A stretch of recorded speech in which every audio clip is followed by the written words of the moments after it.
win on the weekend, Stevie. It was. How you feeling? You know what? I expected a lot worse. I was 3-1. expecting like 4-0. Yeah. I remember saying Not to my much mate, better. he was like, what are you in, 5-0? I was like, nah, I think 4-0 would be alright this season. Just 4-0 would be enough. So waking up, I didn't even watch it live. I didn't either. It's too early. But I got your message in the morning, then I watched the game. Yeah. I was like, yeah. You got a consolation goal. It's alright. We did. We should have had another one. Pepe had a good one-on-one, and he just gave it straight to the goalkeeper. Yeah. But I think Not to be. Unlucky. Liverpool's the top team at the moment. Only team not to drop points so far. Yeah. It's a crazy league so far. Yeah, so far it's good. Yeah. And Retta's in the studio again. You're Man United, aren't you? Yes. How'd they go? Good. Good. Jokes, we did it. Good. It was actually very disappointing. I actually thought Fergie time might kick in. It did. Unfortunately, You did. You copped the goal. unfortunately, it went the other way around. Really disappointed.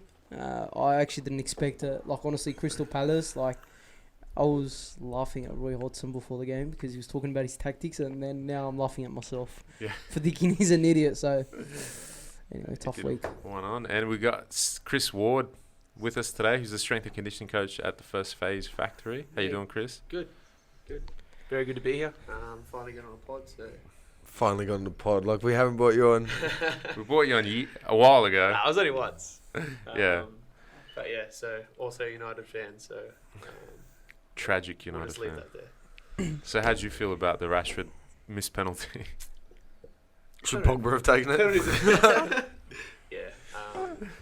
Yeah, Pogba should have taken that, but it is what it is. But Yeah. just move on to the next game. It's always next year, boys. There's always next year.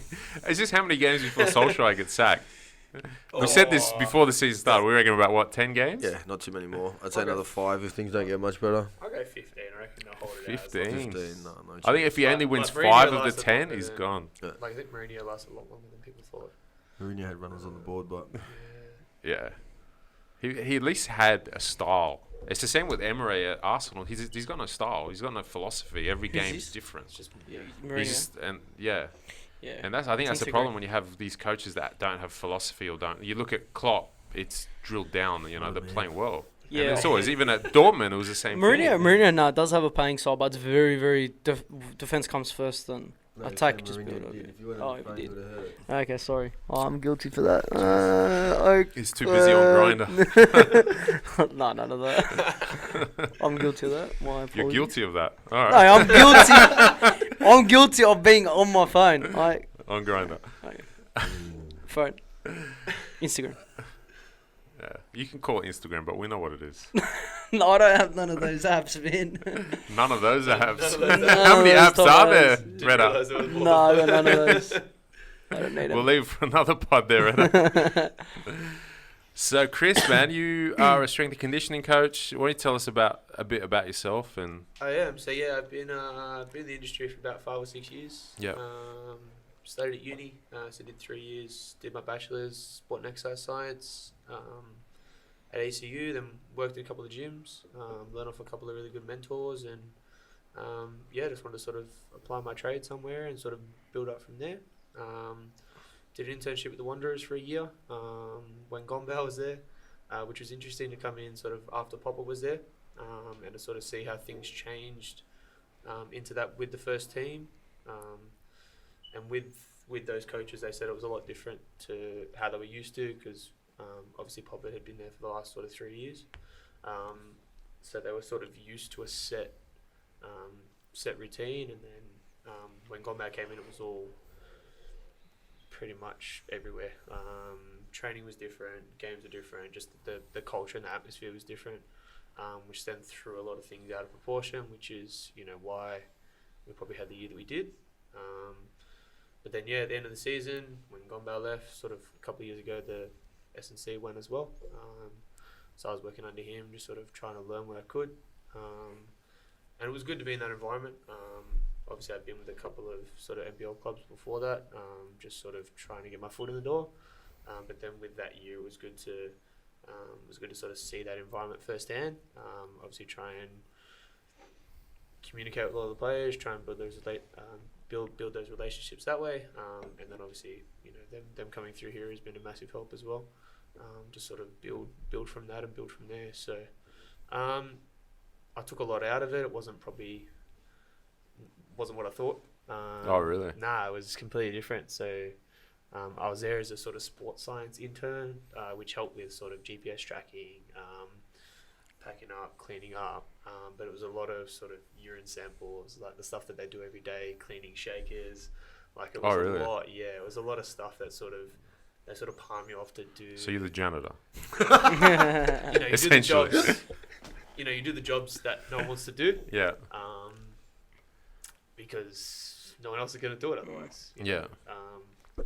So they sort of palm you off in that sense, but it was, like it does get repetitive day to day, but I guess that's where you start at the bottom of the club and you sort of go from there. So, Do they have a big emphasis on strength and conditioning while you're there, or not really? The Gumbau not wasn't really. Sort of, I was there, so I wasn't there pre-season. I was there sort of a couple of rounds in. Just sort of got my foot in the door. Didn't really get through much of pre-season at all, so I didn't get to see that side of it. Obviously, Yeah. tried to ask what I could, but during the season it was very little. It was a lot more focused on maintenance and not getting injured and keeping people in the park, just injury as prevention. opposed to keeping that strength emphasis there and making sure that they're doing what they're doing every week. They probably did, I'm going to guess, between 10 and 15 minutes a day of Oh wow. work in the gym, which That's is it? nothing. Yeah. So probably the biggest one was Aspro. He was obviously coming back from an ACL injury, or sort of coming back from that. So he was doing a lot more in the gym with the physios. But other than that, it was sort of, if you wanted to stay after training and do extra work, you could, and even then it was very little. So it wasn't like mandatory, like Nah. it wasn't part of the training I program. think depending on who you were, so some players had stuff they had to do every day. Yeah. But even then, it was like mobility stuff. It wasn't, it wasn't strength work. It wasn't stuff that they were building on every week. And that didn't change for the whole amount of season. And So could you see these deficiencies like when they come in, for example? obviously, you don't see it. I could see them in the gym environment if I was to assess that. Because the environment I was in, I was doing analysis, or I was doing other things as opposed to working with the players in the gym.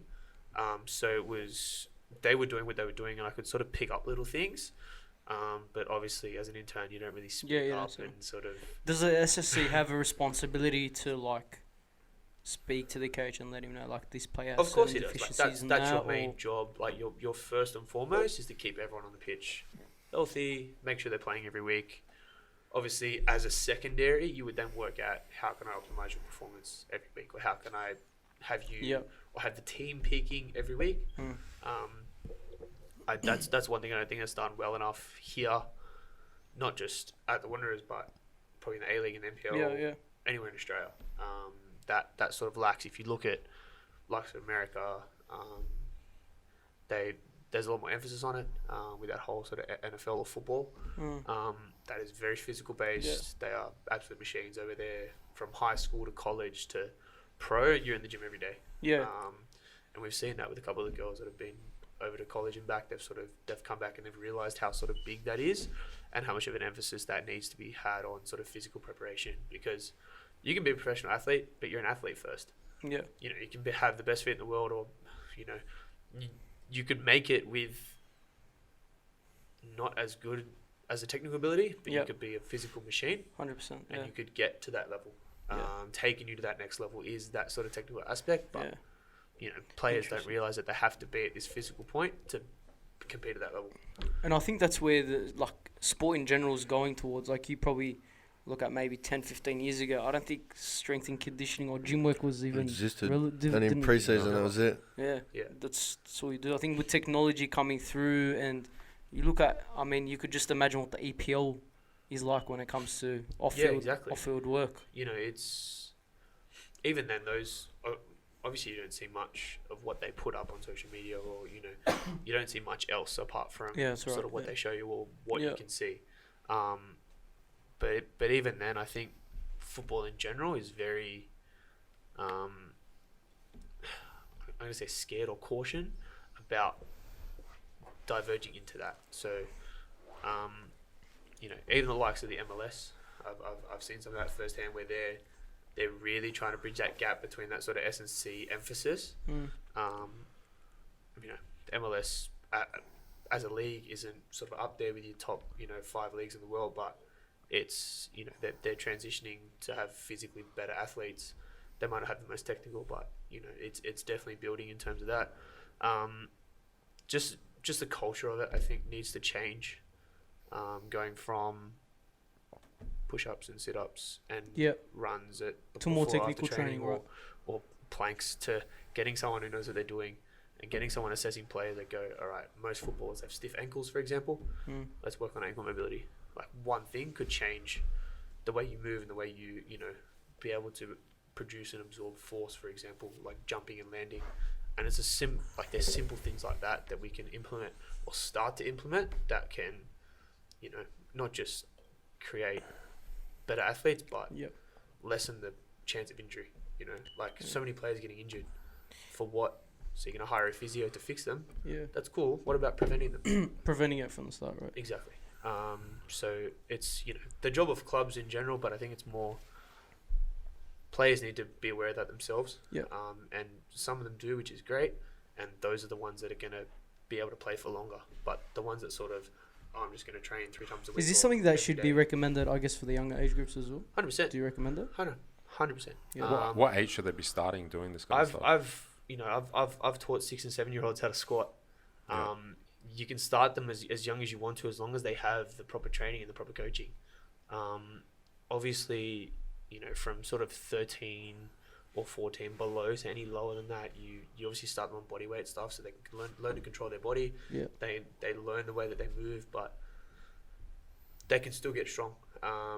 When they start to develop into that sort of 13, 14, 15, you can start to add, dumbbells, kettlebells, sort of lighter weights, or sort of not weights that they're going to be harmed on.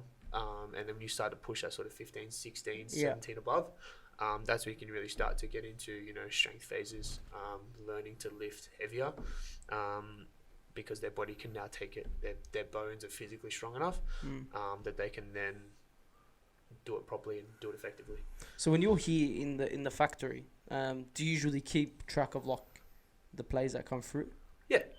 So for everyone that's come through, I've got what I've done with them previously. Then you go, Before I see anyone, I take them through a series of tests, based on mobility, function, so whether they can squat, whether they can hinge, whether they can push, pull, and then their ability to do that. So I don't track as they've done 6 exercises today.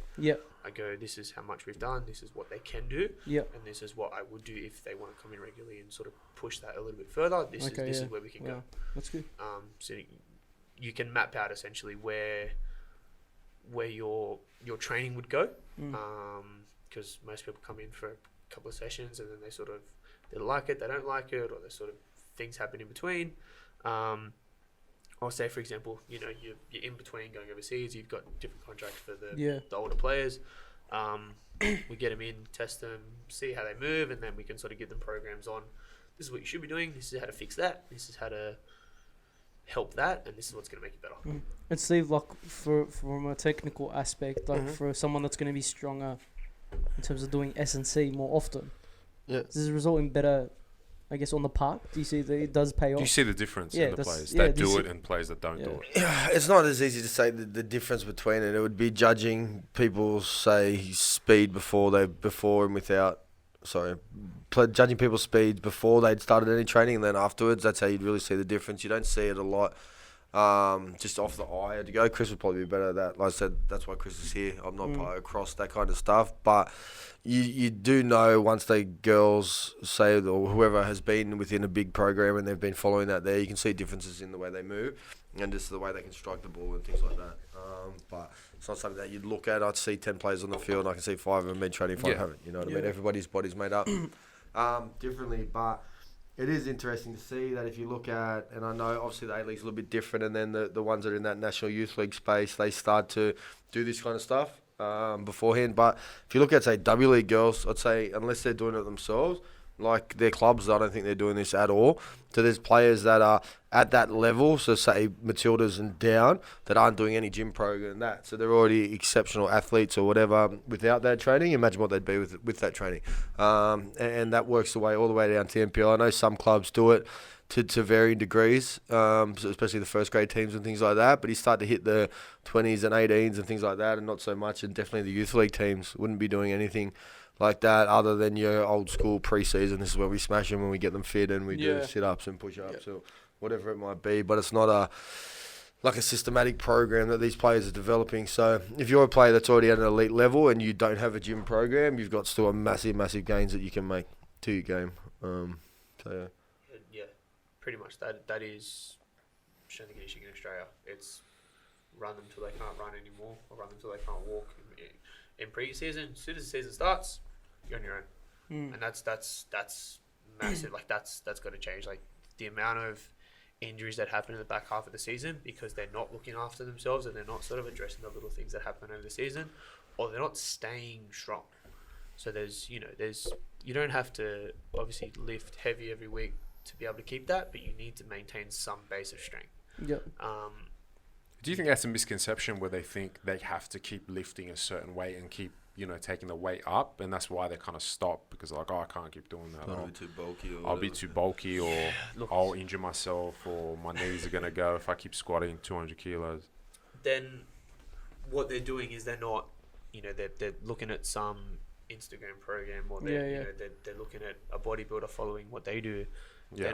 They're not looking at, all right, this is what I do. Like, I play football first. Like, yeah, I can get my legs strong by doing 1,000 leg presses and stuff. But, there's no periodization to that. There's no plan. The difference between exercise, like most players will exercise just in general, just to sweat, just to get that feeling of I've worked out, as opposed to training, having a systemized, planned training session that is going to benefit them in the long run. That's the sort of difference between what I would do as opposed to what your normal PT would do, or what your online, or what most people would go in a gym to do. Most players have gym memberships at Anytime Fitness, or any sort of gym, 24-hour gym, and they'll go in to they'll warm up, they'll do like I know when I was just starting, I'd walk into a gym, do a couple of sets of bench press, do a couple of sets of whatever other exercise, think I've worked out, and then go home. I was not using my upper body for anything. Like I was playing football. Bench press was the old school West Hill workout. Exactly. Done. It's bench and buys, right? Exactly. The glam muscles. Bench and buys on Monday, and just get the chest up, get the biceps up. Leg day? I don't do leg day. There's no leg days, all chicken legs. But what stood out for me the most, and this is the time that I started to see the differences in it. So obviously I've always worked for a long time here in women's football, worked with the elite players at a club level, and obviously now in here. But I was in Europe one stage, and then was with a professional women's team, and just looking at the girls, they look normal until you see their legs, and like they were just machines. Like all of these girls, similar body shape to all the girls here, and then just legs that just come out like just big. Yeah.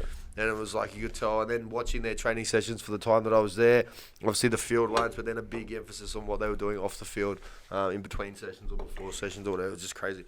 Like just normal looking girls, just machine legs. Yeah. Whereas you look at the ones here that are playing, and a lot of the girls that we have in here, like there's no definition or anything like at all. Yeah, I think that's one thing that I've kind of always mentioned to you is because you have a lot of high-profile female footballers coming in, even some of the males. Their legs are it's not there. It's just like sticks, and they're technically great. They're good players, but it's just like, where's the athleticism like in that player? Can't count on two hands the amount of players that I've seen or that have come in after session and go, hey, I want to, how do I fix this or how do I do that? And I'm like, all right, show me how to squat. And they squat and they can't squat. And that is the biggest thing. Like if you're a professional athlete and you can't squat, there's a problem. If you can't just do a bodyweight squat, then we have problems, because how are you going to build your legs if you can't squat? Like that is the foundational exercise. And I remember when like they're talking about, so like if you look at your body as the vehicle that will guide your career, so you obviously only have one body. Ronaldo. But I don't know where that came from. That was weird. He was thinking But, about his legs, look, but so you only have you're on this journey for your career, and you've only got one vessel, which is your body. And all these players that haven't been in the spaces where they've been able to work with people like Chris and that, like have deficiencies in their movement, have deficiencies in their body, whether it's like imbalances or whatever. So Robbo was a perfect example, was never able to touch her toes or whatever it was, and had zero flexibility like in her legs. But she's been playing in the W League, playing at that elite level, and then we're able to make changes at her age. No offense, Robert, I'm not saying that you're old, but at her age to make changes to that. Like imagine if she had that earlier in her career and things, things that like getting assessed, and that's why. Like I said, my knowledge of strength and conditioning stuff is very limited, and obviously it's based off studies I did at uni, which I don't remember a lot of. But and then having Chris in here as we go, just to see how important it is. So like, if you had a car and the engine wasn't right, it's still going to move, but it's not going to be the same. And it's similar in the gym. Like a lot of players that are at an elite level have deficiencies in their bodies that they're not addressing, and they're not trying to improve and things like that. So it's limiting the potential that they could potentially go. Yeah, and it's interesting to see as well. Like you look at the A-League. In comparison to the English Premier League, the amount of injuries we also get and then the number of games we play in comparison to them is unbelievable. ACLs, like you see players that come off 2 or 3 ACLs, one after the other. Probably can use one of my mates, Jacob Dawson. He's on his, I think, 4th or 3rd ACL injury. Yeah. He didn't give up football. Like If he's done it that many times, yeah. the percentage of incidents that's going to happen again is just going to keep happening. But then again, it comes back. It's like what has the club he's been with done the work to ensure that he's all right. Exactly. But it just goes to show you, I think we are probably. I mean, I don't know again in terms of strength and condition, but probably lacking that. You're pretty big. Sorry, You're pretty big. Oh, thanks. Oh, don't. Don't do that. that. No. Shit, Steve, you gotta do that. Yeah, man. just You gotta do that, man. Why you gotta do that for, bro? Oh, I don't want to talk. He's going red now. I'm like tomato red, bro. I can feel it, bro. My face is burning. You had a good point there. Keep going with it. Oh no, I don't even know where I'm going anymore. You're distracted. I'm going to the gym after this. Is that what you're calling it? Sorry. But so I think it's interesting. So Chris has obviously worked with a lot of just our NPL players or grassroots players here, but then worked with a lot of the W League players, and had a busy A League off season with there, and then a couple of boys that were back from Europe. And the feedback's always been very, very good, and it's interesting to see him work. Sometimes I pop in there and hang out for a bit, and it's interesting. It looks hard work, but it's interesting. Definitely. Yeah, see some of the social. I just perch up and just have a seat and just have a laugh. What? Because you got players that will come at the start of the in pre-season, work with you on off season, and then they come back later on during the season. Say after a couple of months, do you see that like drop? Yeah, 100%. Just in their ability, what I try and do is start them from where they finished off, but it's never you've got to go 3 steps back. Wow. And sort of build it back up again for the first couple of sessions, and then sort of go from there. Ideally as an S&C, you want to have training people for a long time and constantly, so you can obviously watch that, periodize them through different stages of seasons, and that is the goal. It's never going to happen that way for a long time anyway, I don't think. Between their clubs and between, unless you're committed, perfect example is Kiani. She's been working with me for nearly 2 years. She's killing it. She's light years from where she started. Oh wow. So she's getting to a point where she's getting really strong. And if she does go down that path, she'll be able to play at that level for a long time because she's used to that now. Yeah. Whereas the boys that are coming in, perfect example was Aspro that came in for a couple of sessions before he sort of left to Melbourne. I was annoyed that he came in so close to when he left, as opposed to like I wanted to have him for a couple of weeks prior. Yeah. Just the amount of difference I could have made in those couple of weeks leading up to when he left would have been massive for him. Obviously I knew him from when he was at Wanderers as well, and it was always like, come in and see me, I'll fix you. Like I'll do my best to give you as much as I can so you can take that and use it. I talked to him a little bit, but nothing. It was sort of like, I've tried to teach you as much as I can. Do your best now. Yeah. If like I'm not going to be able to chase every player. I'm not going to be able to fix everyone. It's just trying to get as much out to people as you can, and just try and provide as much value as you can to those players to have them go, all right, this is, he's not here for my money, he's not here for anything like that. He physically he just wants to help me. Yeah. And that's, that's what I want to be first and foremost. Like, I want to help you get to where you want to be. You've just got to trust me enough to do that. So it's, it's disheartening sometimes to see them come in so close, or, they're sort of skipping sessions, or they're, Do you think a lot of them are just lazy and they won't do it? it's just, I just don't think they have that work ethic, or know that they need that work ethic yet. Yeah, lack of knowledge. Especially the younger players that come in, they're like sort of, I could do this, but like I'm okay because I'm still playing at this level. Yeah. They don't realize that, they go to the A-League and, they want to hit it with the likes of the big boys in the A-League. They won't cope. So it's knowing that, like, you are where you're playing now, but, you always want to go up. And if you're okay playing NPL for the rest of your life, go for your life. Like, you might be able to scrape in with what you're doing currently, and you might be able to scrape in with your push-ups and your sit-ups. and your sprints back and forth in preseason. You might be able to get through that. Otherwise, if you want to go to that next level, then it's a little bit harder to sort of get them across to that sort of mindset. Yeah. But it is, it is on the individual at the end of the day, whether they want to, improve themselves, or they want to, just sort of stay where they are and sort of see where it goes. Yeah. But I know, like, I wouldn't be leaving that up to chance. Yeah. Like, if I was a professional athlete, I wouldn't be leaving that up to chance. Yeah. So, I think a lot of them do. I think they have that mindset where they're like, sorry, I'm playing at this level. Like, I've done okay so far without it. Yeah.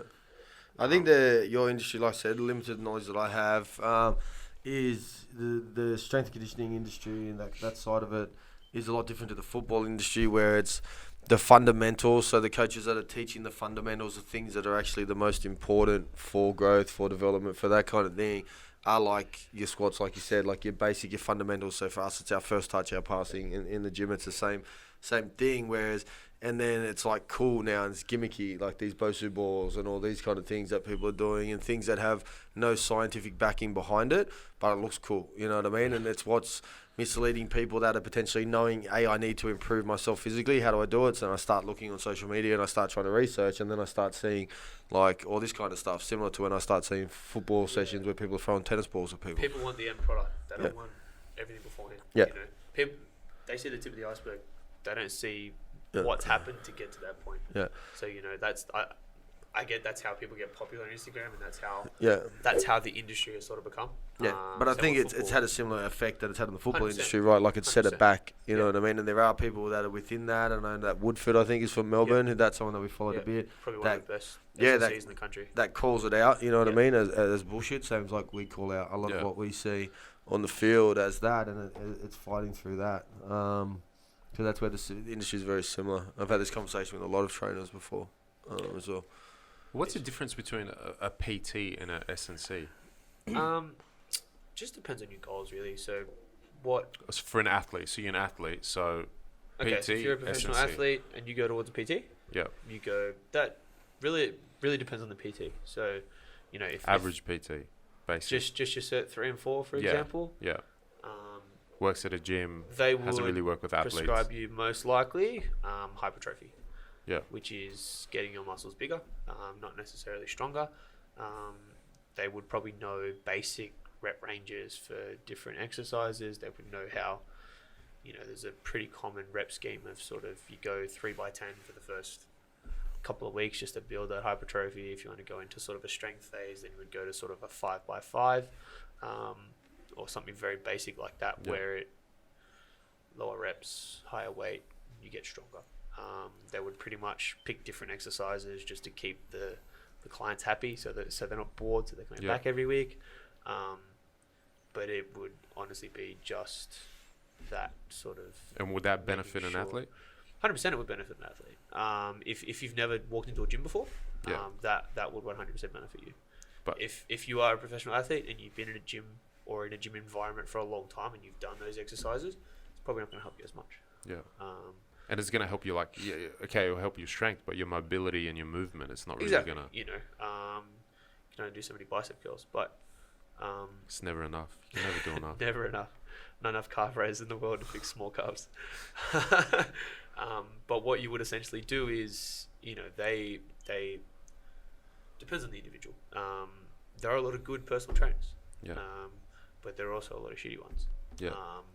And it's sort of getting to that point where it's too easy to become a PT.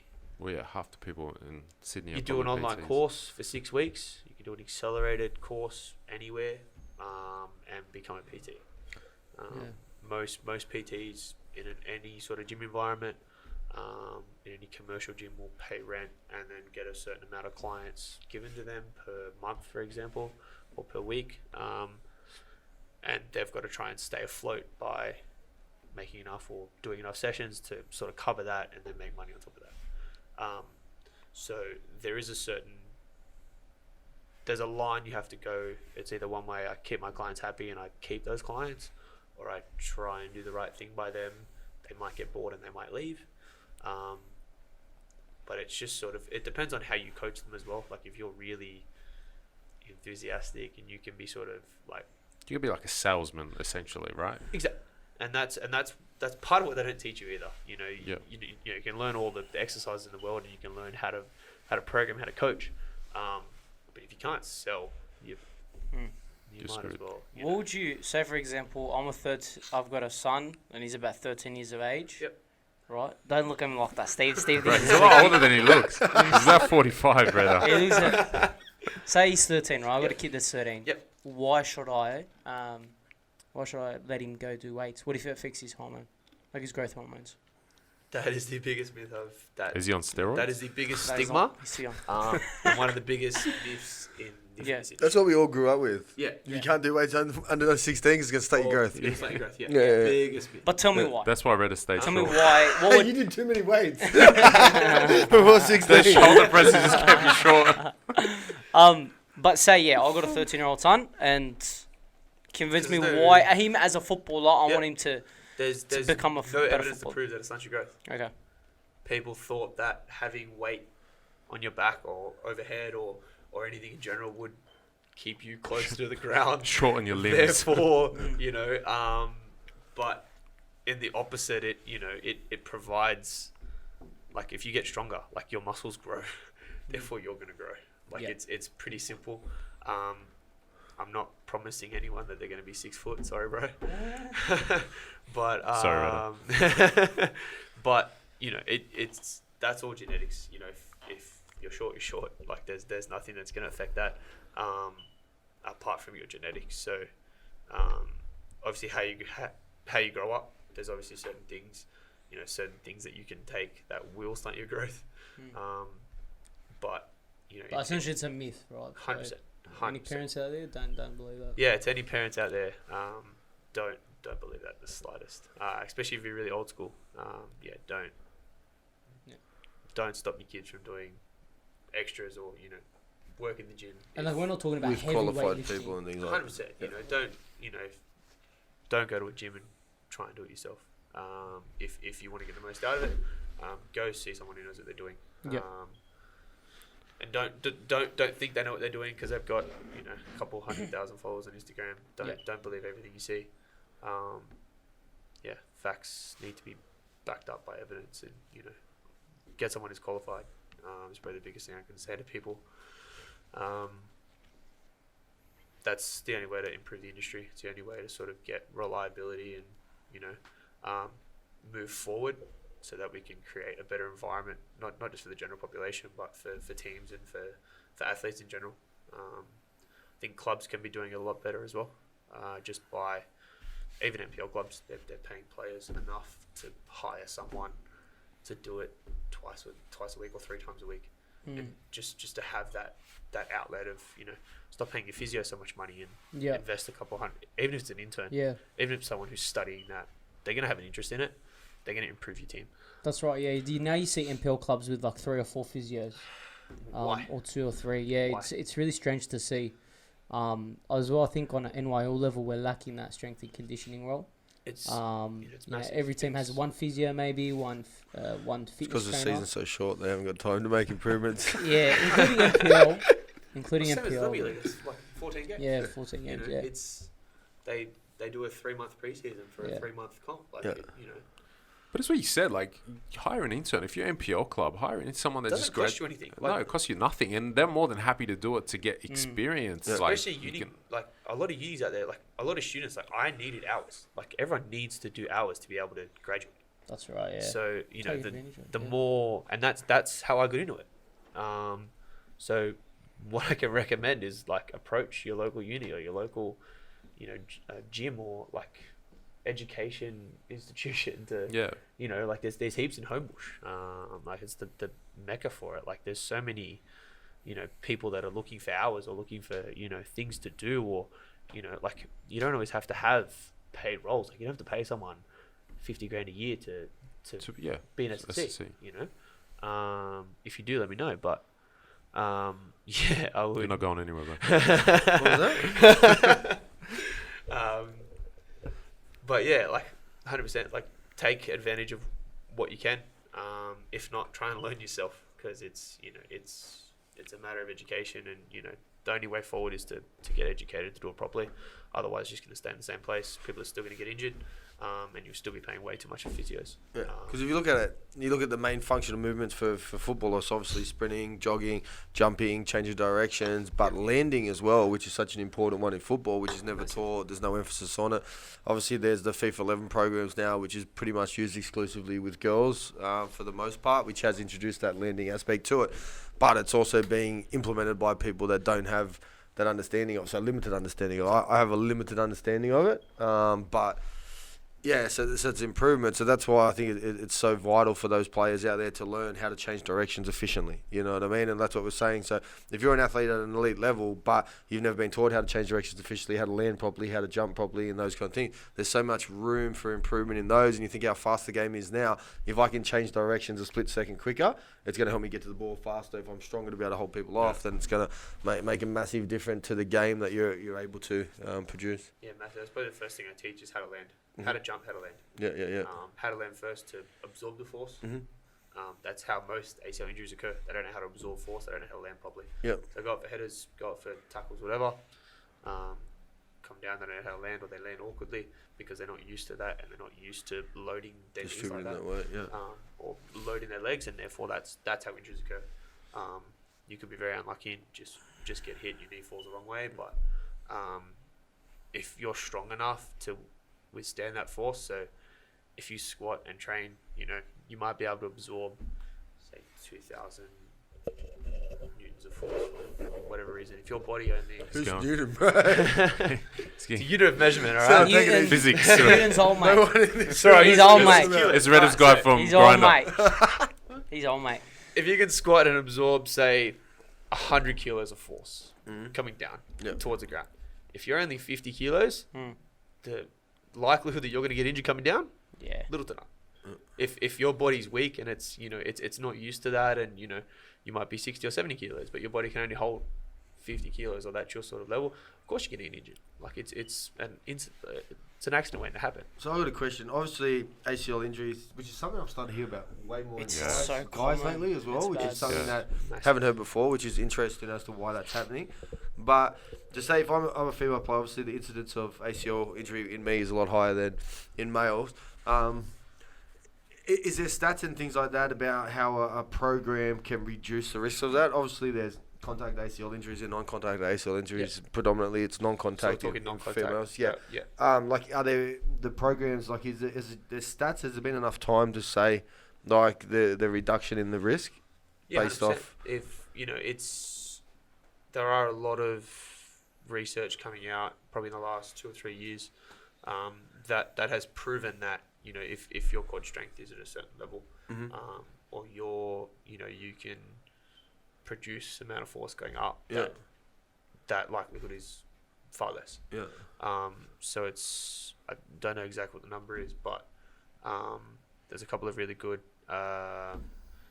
His name is, I can't think of his name. But he's they know produced why? a lot of research. Sorry. Do I know why it's more predominant in females? I remember I had to do an assignment actually on this at uni, and I had to research and all that, and I was never the best researcher, but it's talking about there's possibilities that it's got to do with like the hormones and things like that based off period cycles or whatever. Like that was one theory behind it. Yeah. But the basically boiled down to it's got to do with the hip size, much, yeah. which then So, has got to do with how everything comes off that. Is that Yeah, right? so pretty much how obviously a female is built is they have a lot wider hips, so their femurs or their are coming in at a steeper angle, Yeah. and then their knees are obviously contracting out at a different angle as well. So that angle is greater in women. Yep. Therefore, the likelihood of knees caving in or caving out, which is how most of it occurs, especially going forward as well. So that's what the ACL is at the front, is much higher in women as opposed to men.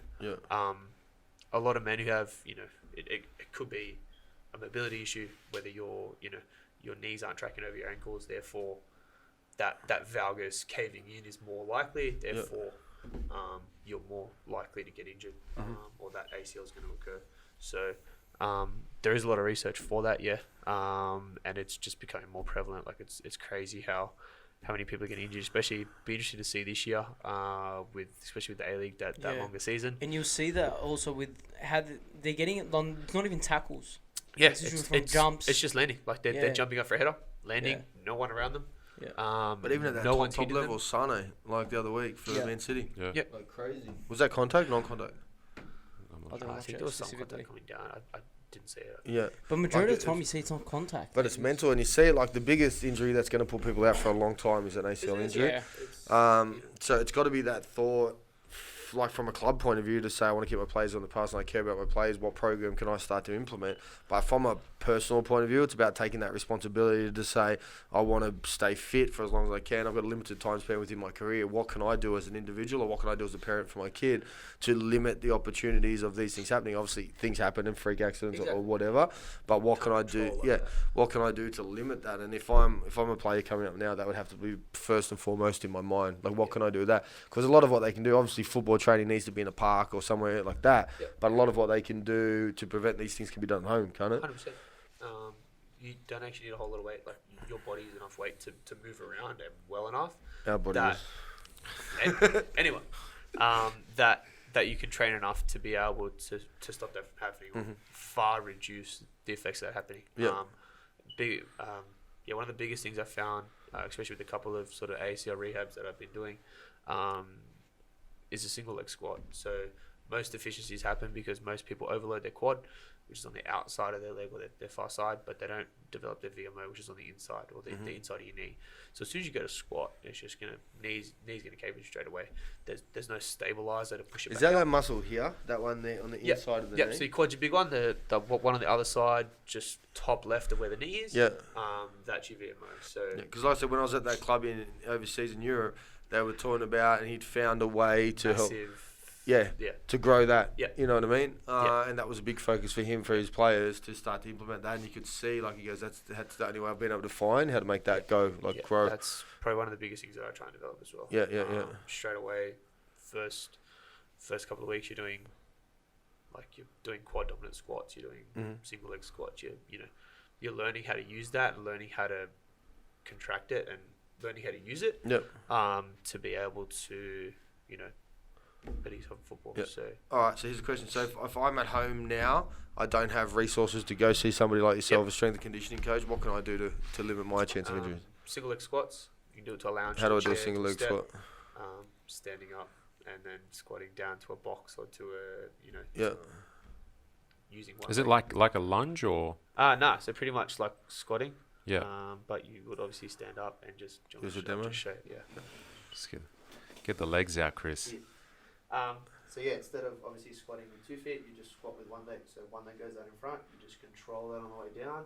Obviously your stabilizer going to kick in, your knee's probably going to go crazy to start with, but that muscle will obviously kick in.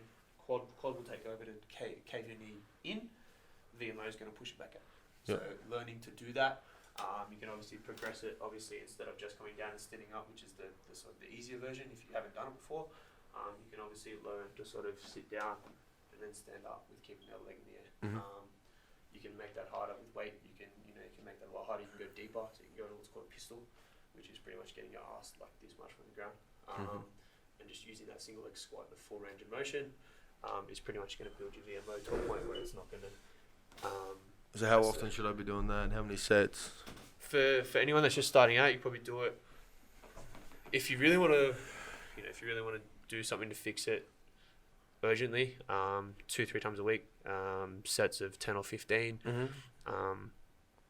Do it on each leg. Don't just do it on the one that's injured or the one that's you know being affected, and that will help you substantially. Obviously, progressing from the first one, you can obviously make it harder. Try and progress it. If you know, you're stuck on just sitting down to a lounge and not being able to stand up for a couple of weeks, that's okay. Just try and slow down. You know, the more you build the eccentric, which is the down phase of the movement, the slower you do that, the more control you're going to have over the muscle. And the stronger that's going to be. So that was pretty confusing, and I'm sitting right here, so it'll probably be confusing for people at home. But I think the best way is, today's Tuesday, obviously, podcast will come out Sunday, Monday next week. We'll put a post up on Monday, and you go through that. For people that are at home that, like I said, don't have access to an S&C, don't have resources to go and see one, then just something that they could potentially do at home. I think that'd be beneficial. 2 or 3 exercises is easy. Beautiful. Just an at-home program people can do. Yeah, I think that's where they kind of get met, like they get confused, or they use it as an excuse not to do it. I can't get to a gym. Can't get to a gym. I'm too busy, I can't get to a gym. Can't But afford it's it. 5-6 minutes a day can make or break your season. Yeah, especially with legs, like just body weight is enough Exactly. to begin with anyway. Like until you're smashing, like you said, the pistol one, if you can get all the way down and come back up, then maybe you can move on to weights. But even that, like that's a very hard movement to control. Yeah. To Oh, master. for Like, sure. I haven't even mastered a full pistol, but it's that's more about my ankle mobility as opposed to the strength of my quad. So there's a lot of things that play a part in that. If you can't do that effectively without falling forward, or you can't fall back, then you got to look at mobility and stability and everything else. So we'll try and make it as simple as we can. But I'll video next week. Just to show people what to do, and we'll go from there. And you're going to put lots more content out now. Lots more content. Where do we find you? Been good. First Phase Performance. So I am Beauty. now in charge of that Instagram. Give us a follow, and I'll be putting posts up Thought you'd been heaps more regular. every day, if not most days. Cool. Just sort of give you as much insight as you can, insight as I can into the performance space of football, but not just in football, just as a general guide as well. So just how to keep at a level that you won't get injured or you're not going to hurt yourself doing certain things. So Just here's another question: would like going to there's regular gyms for an athlete? Would going to like an F45 and doing their classes really benefit you or not, or a CrossFit gym? we can talk about F45 if you want to. It's a completely separate conversation. But that type, I'm not just singling out F45, but Yeah, that exactly. type of group. That concept. The HIIT, CrossFit. like HIIT training. For It's not really HIIT, it's weights. For an athlete, your first and foremost should be getting things that are going to help you the most. It comes back to that exercise versus training. So going to a class like that it's gonna make you sweat. It's gonna make you hurt. But there's no periodization towards it. So yeah, you'll sweat. You'll feel good about it, which is why you're going to keep going back. Which is why they've made so much money out of that. Yeah. Sort of part. All these classes. So that's a common answer you get. You speak to people like, what have you been doing? I've been doing this, like on the field or whatever. You got a gym program? Yeah, I go to F45. Yeah. So you don't do anything in the gym. Or I go UFC or something. It's So verdict for an athlete, Get not rid of good. it. Get rid of it. Okay. So even If- pros if- still doing it. Yeah. Like we have one of the boys in here. He's like, what are you doing, bro? You come in sore every day. Something That's what I seriously mean. wrong. Like you're going from deadlift and into a squat, and then within the space of like Yeah, 5 there's, minutes. There's nothing wrong with that. It's how they move. It's how they progress that. So a lot of those gyms, some of them are pretty good. Most of them have fresh PTs out of straight out like Cert 3 and 4. Most likely you're doing it wrong. Unless you've known that prior going into that space, most likely they're not going to be looking at. They don't care that you're the an quality athlete. of the technique or They whatever. don't Yeah, care that you're an athlete. technique's a big That's thing, the big man. part of it, isn't it? Like it's prone to Exactly. injuries Form. because of the Exactly. technique Like, that's been used. They don't care that you're an athlete. Yeah. They see you as money walking in the door. So they have to coach potentially 20 or 30 people in a one class, one yeah. 45-minute class. There's no way that you can get to every single person in that class properly. And exercises that change every 20 or 30 seconds. Yeah. It's, like I'm Isn't it not every bad 45 now at seconds? 45. Like I was a trainer at 45 for a year. Yeah. Um, But it's I not was- I for was an there for athlete. 12 It's good months. if you want to lose weight or Exactly. something. It's good if you're not doing anything or haven't done anything in general, because it's it provides you with that outlet. You know, if you just want to lose weight, go for your life. You know, if you want to be an athlete and get to that next level, that's not the way to go. Yeah. I did enjoy it while I was there because, you know, I realized from a young age I wasn't going to be a professional athlete. So Yeah. that for me was just a challenge, and to see how far I could push myself, for example. Whereas athletes need to be smarter about it. They need to go, okay, I've got a game on the weekend. I'm not going to smash myself 5 times this week doing F45. Yeah. I need to go, you know, how that works throughout your week should be, you know, your heaviest session on a Monday or a Tuesday, and then you sort of taper off towards the end of the week. That is pretty standard across, you know, week to week as for athletes. But yeah, it's just not not smart. They're not thinking about it, you know, in general, which is they might just not know. Yeah. So they might just not have that sort of mindset of this is probably the best idea. They probably think it's benefited them massively because they're sweating and they're coming out dead every session. So they think it's giving them massive benefit, where it's, you know, it's It's a matter not. of exercise versus training. Yeah. So training will win every day. Yeah. Okay. So All right. Well, we'll leave it there. There was good insights into the extra stuff you need to do as an athlete, especially as a footballer. I think with the movement and mobility yeah, is key. they're just not doing enough. So the more we can try and get players knowing what they need to be doing, the quicker that we bridge the gap between Australia and every other country. Yeah.